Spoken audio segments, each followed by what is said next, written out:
Hi there, it's story time. Grandma's got a story. It's kind of a classic. You may have heard of it before. It's called Corduroy, and it's by Don Freeman. It's a book about a stuffed bear. Now, I know some of you have stuffed animals, and some are very special. And this is a bear that became very special to a little girl named Lisa. Corduroy was a bear who once lived in the toy department of a big store. Day after day, he waited with all the other animals and dolls for somebody to come along and take him home.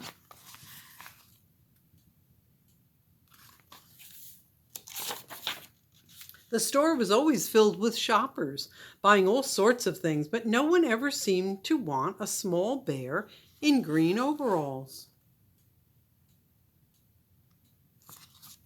Then one morning, a little girl stopped and looked straight into Corduroy's bright eyes. "Oh, Mommy," she said, "look, there's the very bear I've always wanted." "Not today, dear," her mother sighed. "I've spent too much already. Besides, he doesn't look new. He's lost the button to one of his shoulder straps."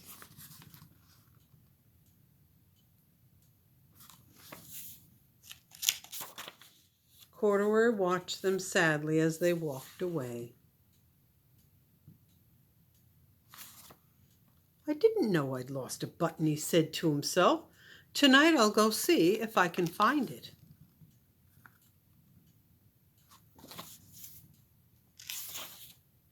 Late that evening, when all the shoppers had gone and the doors were shut and locked, Corduroy climbed carefully down from his shelf and began searching everywhere on the floor for his lost button.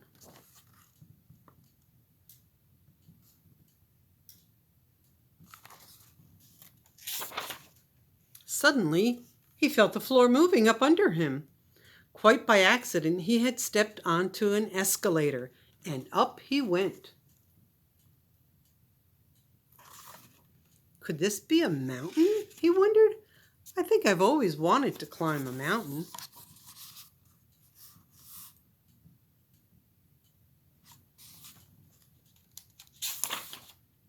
He stepped off the escalator as it reached the next floor, and there, before his eyes, was the most amazing sight. Tables and chairs and lamps and sofas and rows of beds. "This must be a palace," Corduroy gasped. "I guess I've always wanted to live in a palace."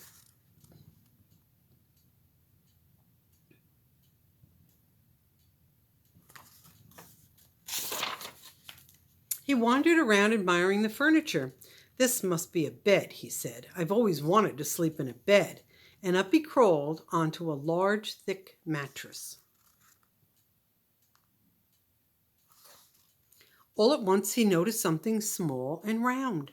"Why, there's my button," he cried, and he tried to pick it up.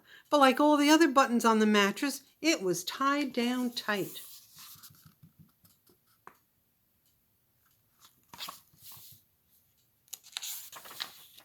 He yanked and pulled with both paws until pop!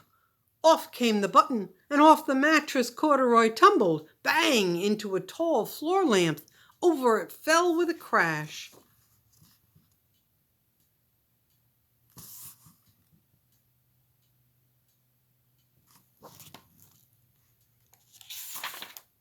Corduroy didn't know it, but there was someone else awake in the store.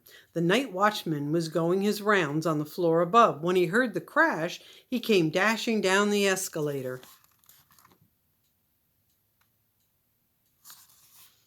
"Now, who in the world did that?" he exclaimed. "Somebody must be hiding around here."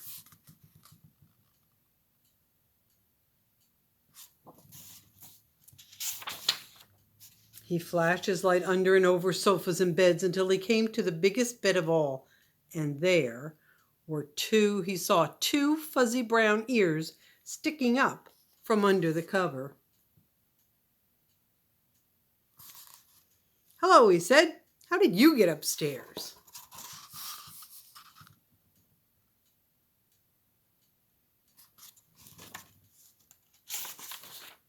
The watchman tucked Corduroy under his arm and carried him down the escalator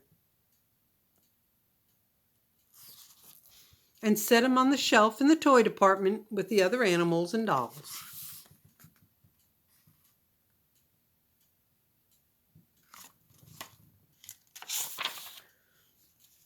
Corduroy was just waking up when the first customers came into the store in the morning, and there, looking at him with a wide, warm smile, was the same little girl he'd seen only the day before. "I'm Lisa," she said, "and you're going to be my very own bear. Last night I counted what I've saved in my piggy bank, and my mom said I could bring you home."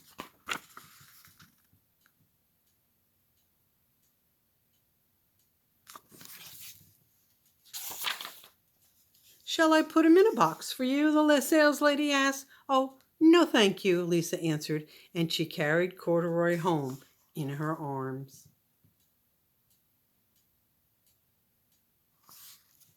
She ran all the way up 4 flights of stairs into her family's apartment and straight to her own room.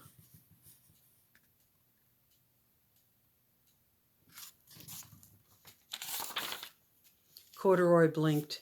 There was a chair and a chest of drawers, and alongside a girl-sized bed was a little bed, just the right size for him. The room was small, nothing like that enormous palace in the department store. "This must be home," he said. "I know I've always wanted a home."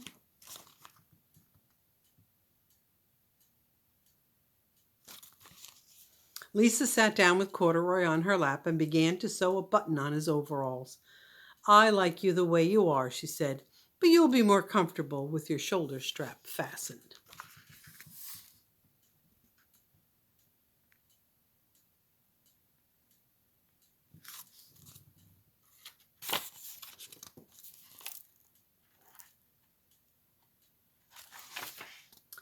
"You must be a friend," said Corduroy.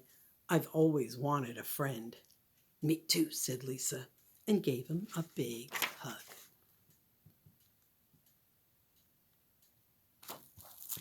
The end. Just like you guys give your stuffed animals a big hug, right? All right. Hope you enjoyed the story. It was fun reading to you again. I hope you have a great day. Don't forget, Grandma loves you.